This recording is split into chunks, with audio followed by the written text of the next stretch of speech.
Hello guys, আজ আমি সেই 1 টাকার ঐতিহ্যবাহী সিঙ্গাড়া খাওয়ার জন্য ত্রিবেণী বাজারের উদ্দেশ্যে রওনা দিলাম। এর জন্য প্রথমে আমি শেখপাড়ায় গেলাম, অতঃপর শেখপাড়া থেকে ভ্যানে করে 10 টাকার বিনিময়ে ত্রিবেণী বাজারের উদ্দেশ্যে রওনা দিলাম। আর এই ত্রিবেণী বাজারটি আমাদের ঝিনাইদহ জেলার শৈলকুপা থানার ত্রিবেণী ইউনিয়নে অবস্থিত। দেখতে পাচ্ছেন গ্রামীণ যে পথ সেটা ধরে ছুটে চলেছি। চারপাশের পরিবেশ খুবই সুন্দর এবং শীতল হাওয়া বইছে। তো এইভাবে কিছু সময় অতিবাহিত হওয়ার পর এই যে সেই ত্রিবেণী বাজারে চলে আসলাম। দেখতে পাচ্ছেন এই সেই ত্রিবেণী বাজার। এখানে সেই 1 টাকার ঐতিহ্যবাহী সিঙ্গাড়া পাওয়া যায়।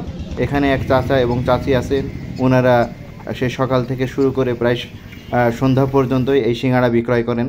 তো এই সিঙ্গাড়ার স্বাদ এবং গুণগত মান আসলেই অথেন্টিক ছিল। এটা খেয়ে আমি বেশ পরিতৃপ্ত হলাম। তো আপনারাও চাইলে এখানে আসতে পারেন, তাই দেরি না করে এখানে দ্রুত চলে আসুন এবং এই অথেন্টিক সিঙ্গাড়ার স্বাদ গ্রহণ করুন। সবার জন্য শুভকামনা রইল।